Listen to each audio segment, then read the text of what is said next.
سلام علیکم. خوبین؟ آقا امروز اومدیم بازار رشت. ببینیم بازار رشت چه خبره. دوستای عزیز، امیدوارم که همراه من باشید و خوش بگذره بهتون. راستی اگر سابسکرایب نکردین صفحه منو سابسکرایب کنید و زنگوله رو بزنید که فیلم‌های جدید میذارم تشریف بیاریم ببینیم. بریم بازار رشت.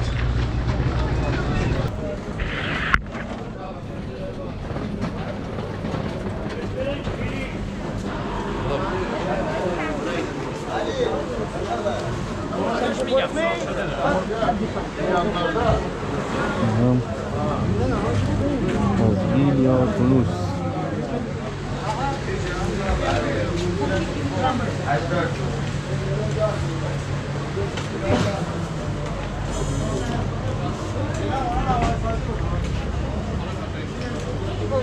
نه بزرگه سلامتیه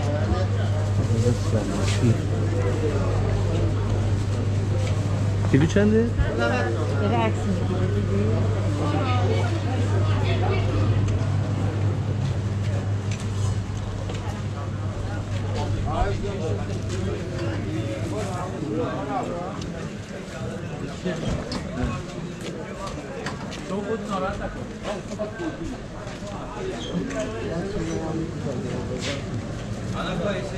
حالی خدا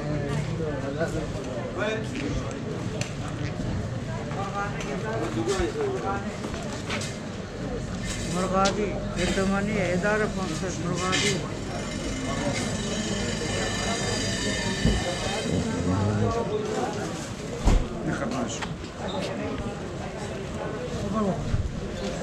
بیا دو تا شنبینه بگیر بزن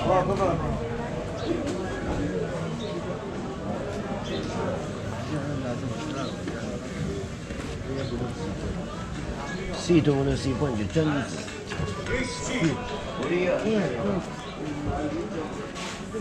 سلام علیکم. داشت و خوشکاره. برا بابت داشت و خوشکاره میزنم.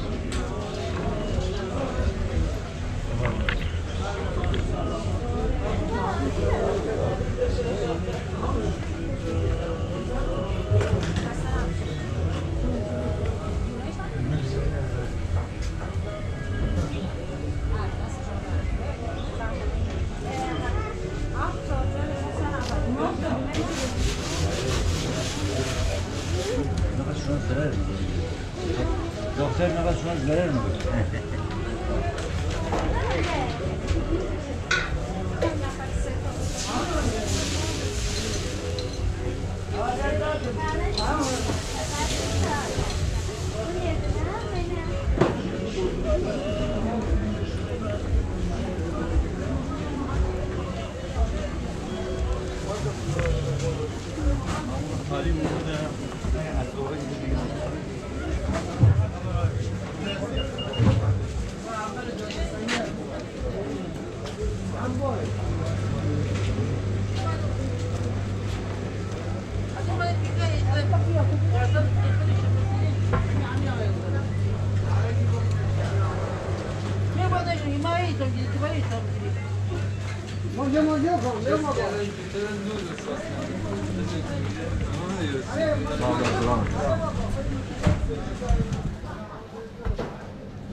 تعرف فولی نمی‌کنه.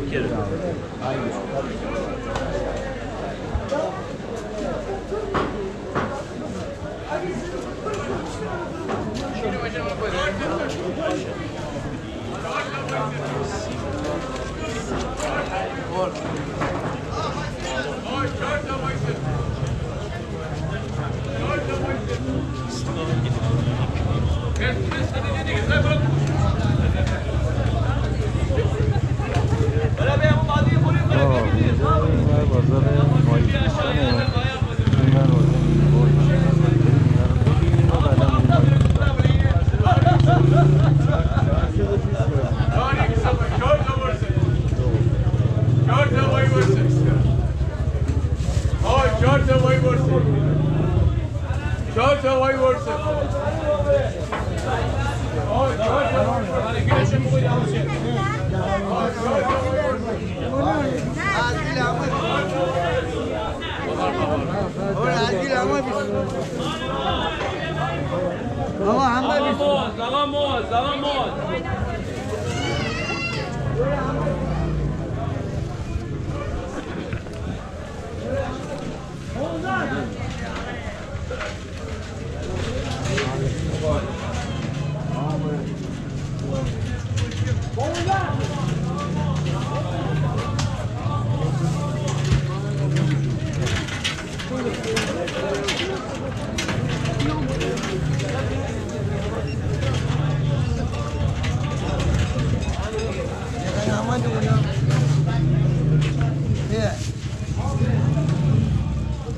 Đã cho nó gì mọi người.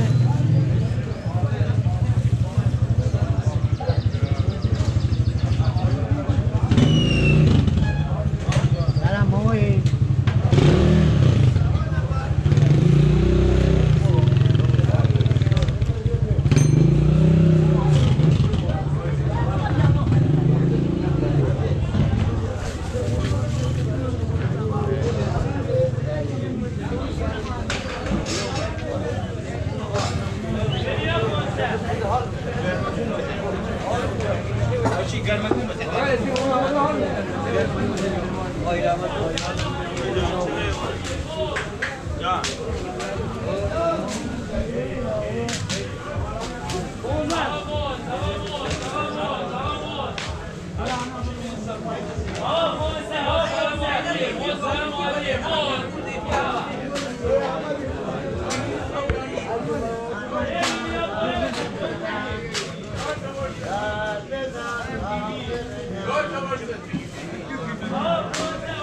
قربان قربان قربان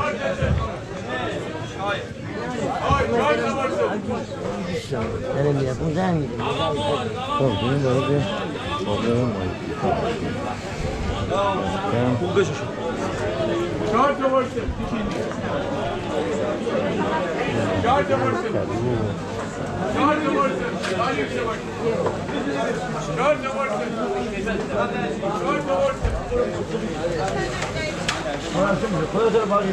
Ya Ali. Mazot.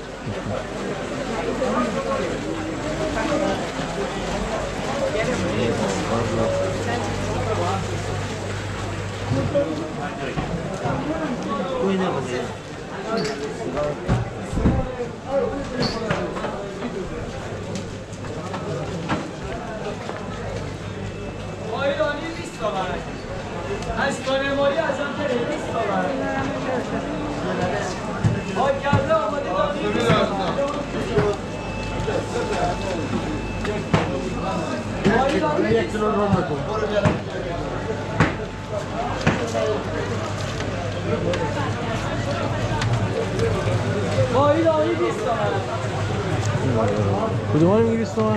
دونه 20 تعدادم خواهی 15 مای آزاد آیا آجا 15 میدم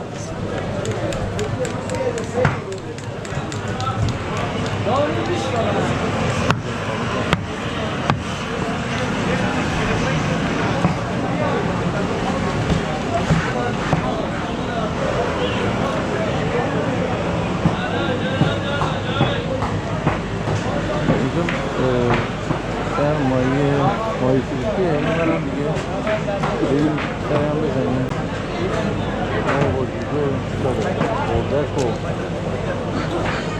اینجا اردک ندارم بریم کنار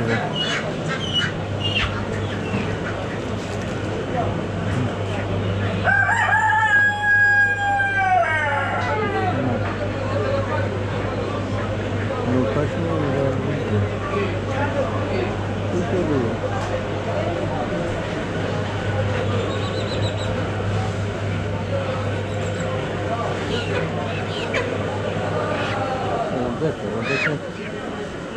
سلام چه اردک وازی اردک روسیه اسرائیلی آقا اسرائیلی چیزایی الان مرغا چندن اینا؟ اینا 120 120 تومن. اردکا چندن؟ اردک 150 130 130 بستگی به وزن اینا هم داره. اسرائیلی 300 300 اسرائیلی هم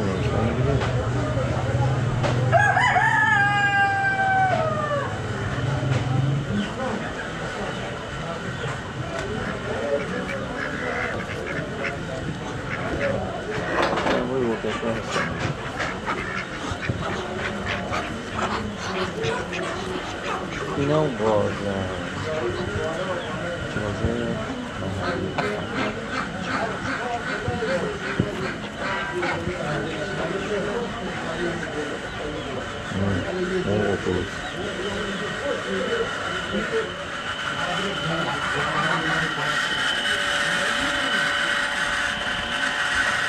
خب بریم طرف ماهی فروشا ادامه شو ببینیم.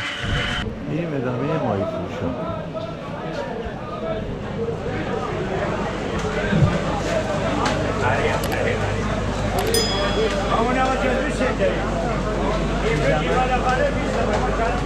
الان میاد میگم 1 2 3 4 5 6 7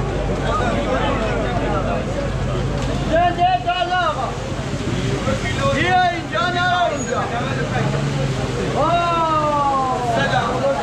خوشی 188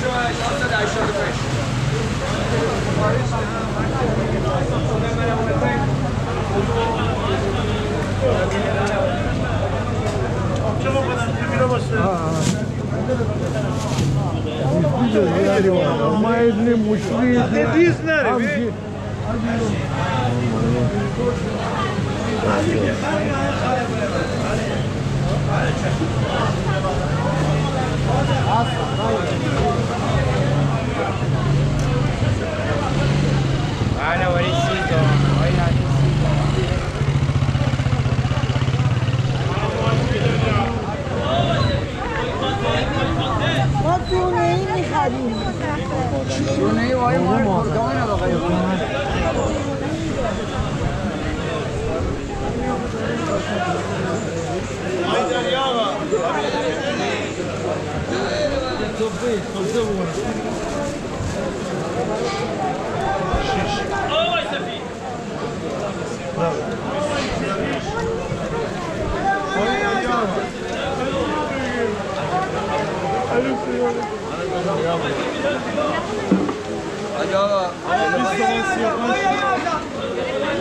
ما یاره آزاد.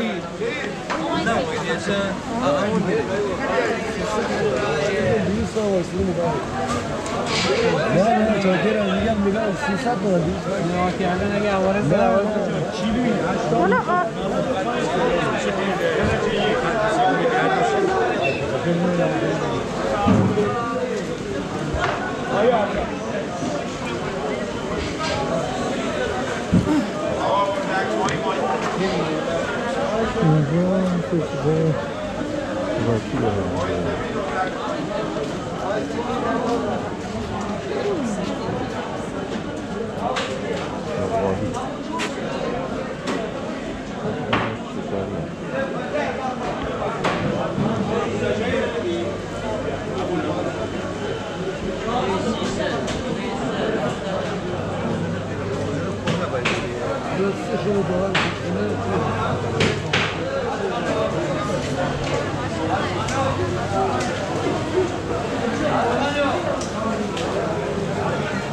انزلیه درگار انزلیه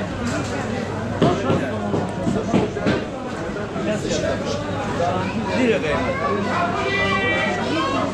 1 کیلو درست کنی همجی میاری درست کنم برات همینو وای سفید انزلی خواهر من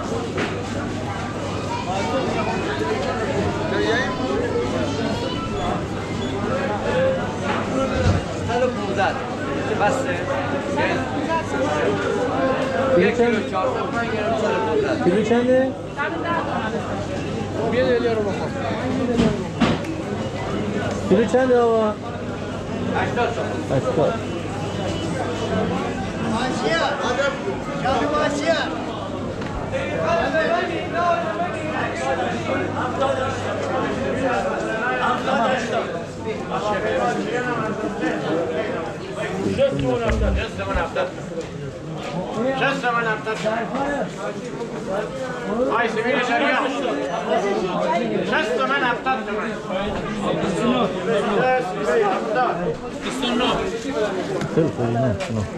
تلخی شوری نوره نوره نوره میره کوشنسی نوره شده کی آقا نورد شدی کلو چنده 87 تومن 85 تومن 50 اینا 3 تا سنتی ساده است بقیه که شامل این گوادی چموسخال و این اینا مزه دار شده است گلپر سرکه داره اگه ساده میخواین این 3 تا مزه دار شده که میخواین بقیه 70 80 اونا البته هر کدوم دوست داریم میتونیم امتحان کنیم باشه میشه امتحان هم کرد دستتون نگه دارین که ما بدونیم چند تا 4 تا 3 تا 3 تا دونه یه شروع موجوده دیگه چی؟ خب میگم فیلمتون موجوده دیگه خودتون از خودتون دارین آره نه فیلم نمیگی این بار داره فیلم نه میگید اونم تنم میتونستم آره قربونت چرا نتونی بفرم آره دیگه این نمیتونم اینم میشه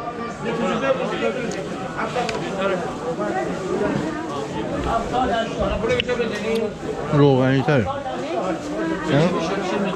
این روغنی تره روغنی که اینا همشون روغنیه خب اینا گفتم که شرایط فرآوریشون با هم فرق می‌کنه نسبت به این بدون مزه است اونم که مزه دار شده است گلپر اونم مزه دار شده؟ آره اون مزه دار شده است ما فقط ساده‌مون همین سه تا این 3 تا حالا ما ببین من دوستم ساده بخرم بدون که مزه دار شده باشه اگه خونه خودتون میتونین گلپر بهش بزنید آره میشه زد آره اینا بهتره اگه نه مزه دار شده آماده که سه نوع زیتون الان اینجا هست البته اینا ریزتره دیگه مزه‌اشون تقریبا ببینید یه تلخی خاصی داره که هر کسی یه مراتب نمیپسنده خاصیت زیتون آره بیشتر ما گیلانی‌ها معمولا سعی می‌کنیم تلخ بخوریم خیلی کنسروی میگیرن میخورن و خیلی مناسب نیست درسته؟ بله 100% ما اصلا می‌بینیم شما دقت کنید 80-90% این خیلی خوش سنتیه این با اون که ریزه خیلی خوشمزه است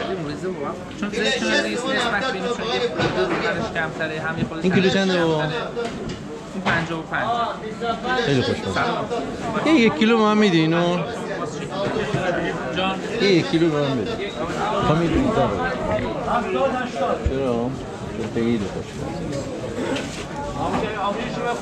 شما یک کیلو بله بله حس من 70 تومن ماهی سفید از قدر عالم ارزان تر سیبیل جان من اینو سیبیل 60 تومن 70 طرف 60 تومن ماست بدیم اون سیبیل نیدیم اون 70 تومن کیلو 70 60 تومن 60 تومن 70 60 تومن پوشت نیدیم ها 60 تومن پوشت انا مای پوری چند 70 اینجا داریم 80 80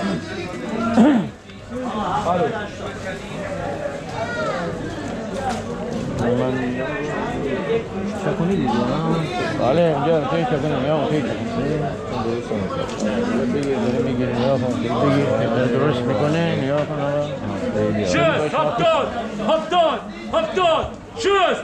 شست 70 شست 70 اینو 80 عرض کنم خدمتتون که اینا مایه‌های صید پره است.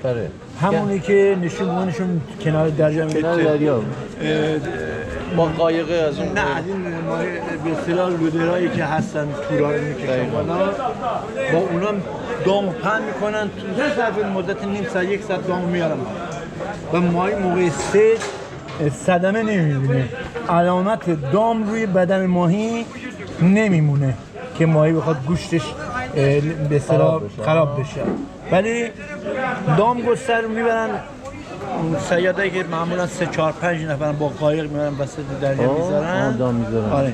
بعد از 10-12 ساعت میرن اون رو جمع میکنن حالا گاهن ماهی یه تو آب میمیره. آره گاهن بعضی ماهی ها همون لحظه میافتن تو دام، بعضی ها موقع جمع کردن دام. تو 10 ساعت آره. پیش مثلا. اونایی که اول افتادن دیگه تو دام مردن میارن بالا. مثلا همین صید پره ارزشش بیشتر از صید مالاست. متوجه شدین چیه؟ یعنی اون ماهی‌ها زمان مردنشون تو آبش طولانیه و واسه همین میگن که ماهیایی که پره است و میان رو خشکی میمیرن اینا ماهیای بهتری هستن. حالا اینا تضمین ماهیای پره‌ای دادن به ما که دارن درست میکنن. آقا سید داره درست میکنه اینجا قشنگ او دقیقا واقعی چی درست میکنه. یکی از مشخصاتش هم چیه؟ سالم بودن ما ببین چشش شفافه به مشکی درسته؟ کدر نشده. انگشت که میذاری روش جای انگشتت نمیمونه، میاد بالا درسته؟ جای انگشتت نمیمونه روش. این یکی. بعد تو دلش مدر میاد، دلش هم که میگه باز میکنی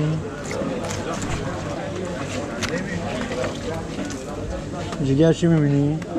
تازه است درسته؟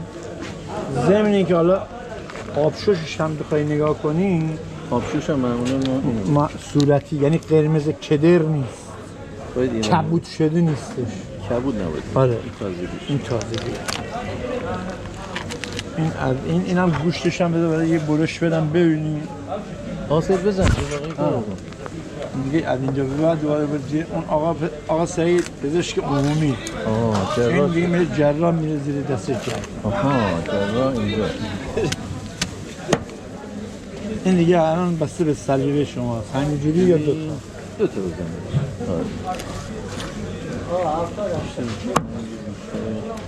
خوشگلی داره. اینم خون تازگی خونشه.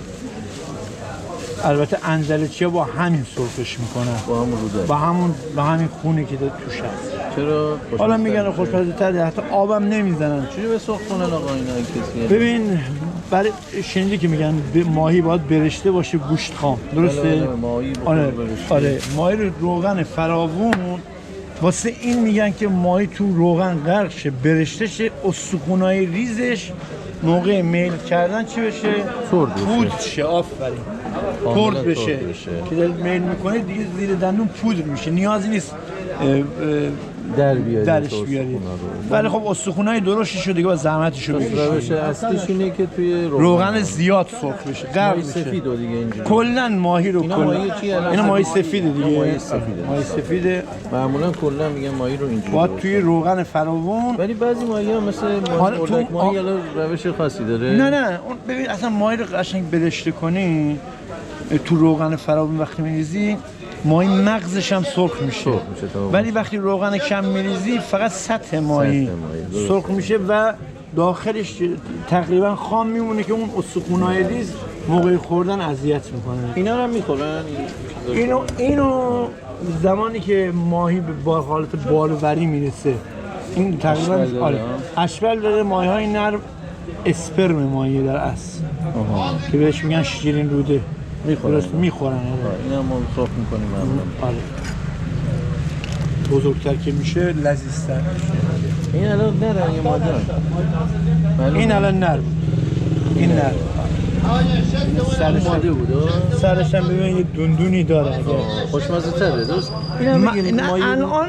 الان زیاد تأثیری نداره. میدونی چرا؟ چون ماهی زمانی که اشولش ماده زیاد میشه شکمش میاد جلو گوشتش این قسمت دیگه گوشتی نداره، خیلی نازک میشه، بیشتر حجم.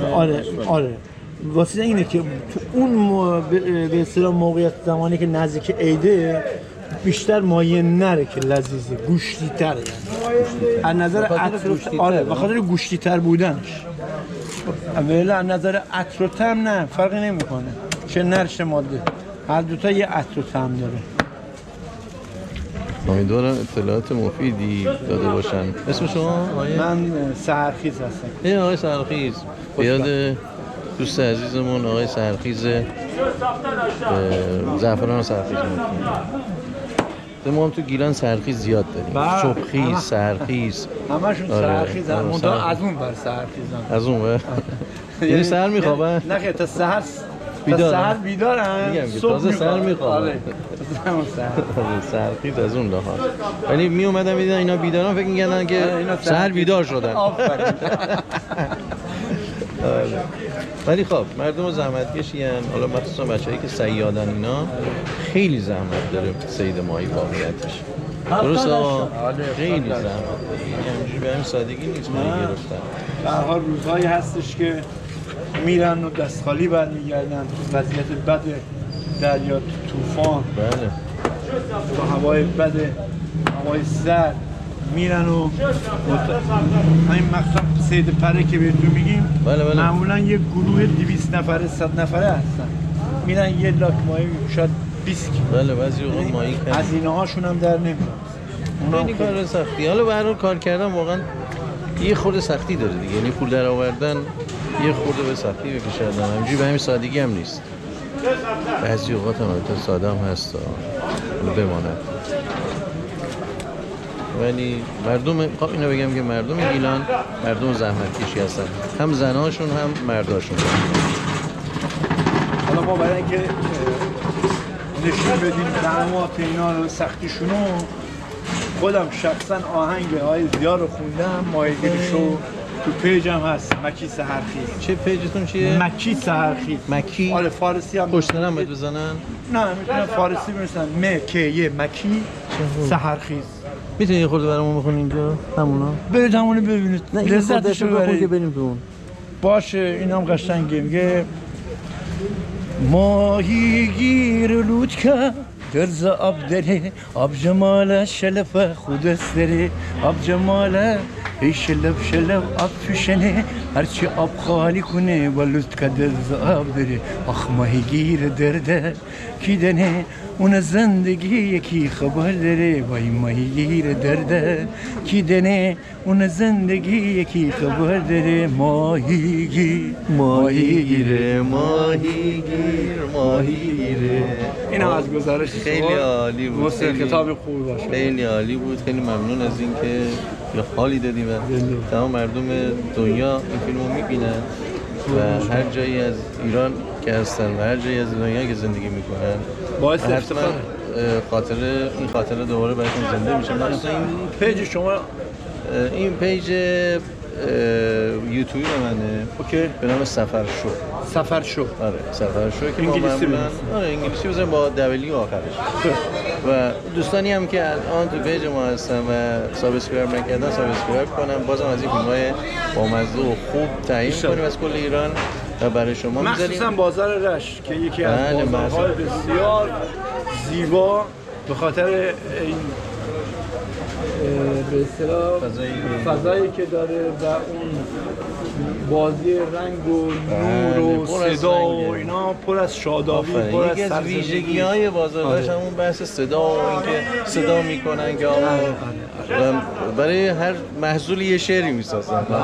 برای هر چیزی، برای میوه، برای برگسی، برای نمیدونم ماهی، برای هر چیزی یک نوع برای جذب مشتری بشه به تبلیغیه دیگه. شما تلویزیون هم نگاه کنید داره کالاهای خودشون آهنگسازی میکنن که ملکه ذهن بشه. اون تبلیغات، یعنی تبلیغاتو بلدن مردم اینجا.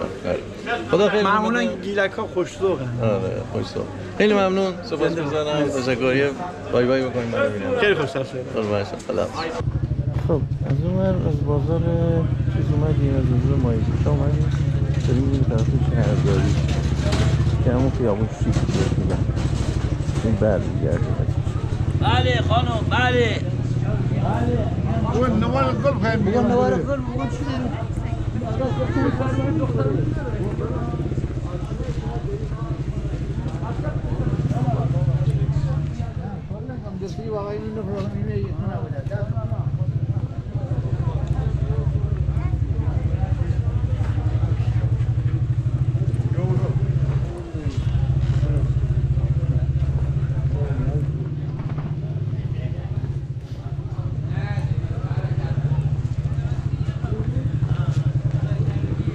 چه غروبیه واقعا شیکه.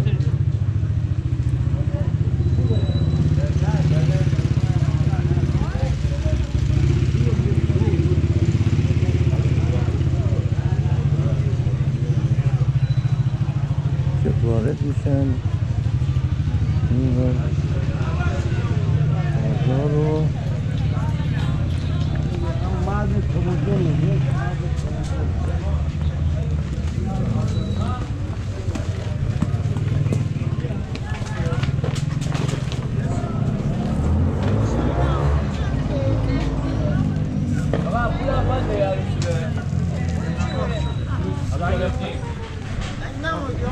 دیدی؟ عدینا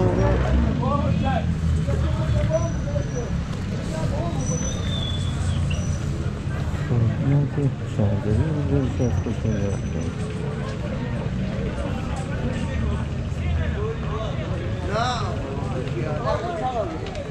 خانم باریک بیرانی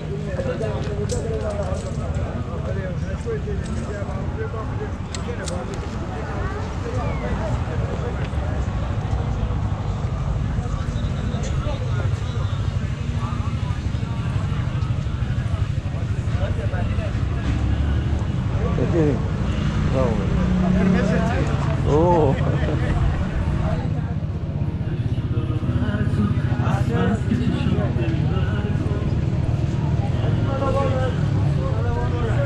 پشت بازار میایم اینجا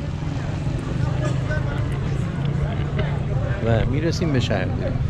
یه کارم برای شهرداری هم ما گذاشتیم که این بالا هست، برید حتما ببینید و لذت ببرید. کلا این شهرداری رو نشون دادیم.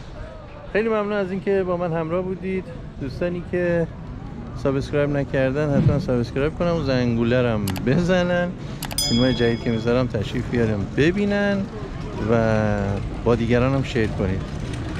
خدا نگهدار شما تا یه برنامه دیگه. خدا نگهدار.